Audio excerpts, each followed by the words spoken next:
আশ্বিনের শারদ প্রাতে বেজে উঠল আলোর বেনু। আজ মহালয়া, পিতৃপক্ষের অবসান, দেবীপক্ষের সূচনা। মহালয়া উপলক্ষে কলকাতা এবং হাওড়ার বিভিন্ন ঘাটে পিতৃপুরুষের উদ্দেশ্যে চলছে তর্পণ। এই মুহূর্তে সরাসরি জাজেস ঘাটের ছবিটা আপনাদের সামনে তুলে ধরবেন প্রতিনিধি ব্রতদীপ ভট্টাচার্য আমাদের সঙ্গে রয়েছেন। ব্রতদীপ, দেখো, আজ মহালয়া, পিতৃপক্ষের অবসান এবং দেবীপক্ষের সূচনা।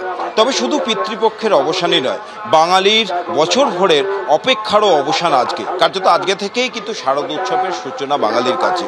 এবং এই মহালয়ার দিন দুটো জিনিস যা বছরের পর বছর একেবারেই কোনো বদল হয়নি।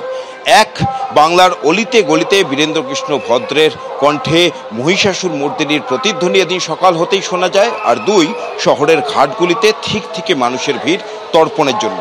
এবছরও তার কোনো ব্যতিক্রম হয়নি।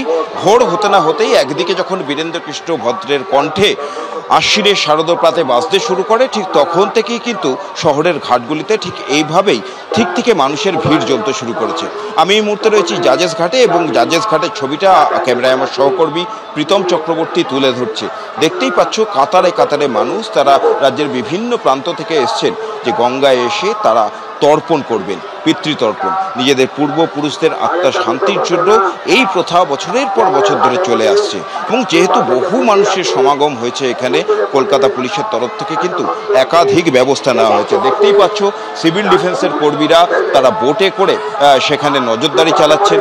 কলকাতা পুলিশের আলাদা বোট রয়েছে এবং একই সঙ্গে গঙ্গার ঘাটে সেখানে কিন্তু একটা বিপদ সীমার সংকেতও দিয়ে দেওয়া হয়েছে, দড়ি দিয়ে দেওয়া হয়েছে, যাতে সেই দড়ির পাড়ে কোনো পুণ্যার্থী তারা যাতে সেই পাড়ে না যান, কারণ সেইখানে কিন্তু জলের গভীরতা অনেক।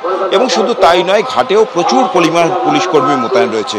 কলকাতা পুলিশের একজন আধিকারিক রয়েছেন আমার সঙ্গে, একটু তার সঙ্গে একটু কথা বলবো। কি কি ব্যবস্থা? মূলত প্রচুর মানুষ তো আজকে সকাল থেকে এখানে সমাগম। ট্রাফিক অ্যারেঞ্জমেন্ট আছে, আমাদের ঘাটে অ্যারেঞ্জমেন্ট আছে, রিভার পেট্রোলিং চলছে কনস্ট্যান্ট, ডিএমজি আছে, ডিজাস্টার ম্যানেজমেন্ট, যাতে কেউ অসতর্ক না ঘটনা ঘটে। সবাই পেট্রোলিং করছে, আশা করি নির্বিঘ্নেই কেটে যাবে। কত মানুষ এখনো পর্যন্ত? মোটামুটি 3 থেকে 3,500 আমরা দেখেছি। ভোর 3:30 থেকে আমরা এই ঘাটে আছি।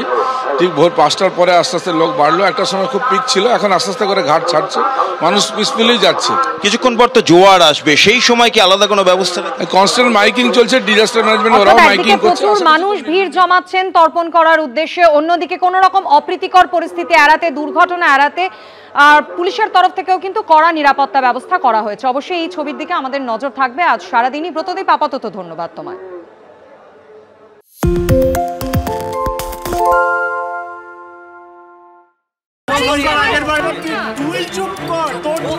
বাংলা ঝামেলা চায় না, বাংলা খবর চায়। বাংলা খবর, বাংলার খবর।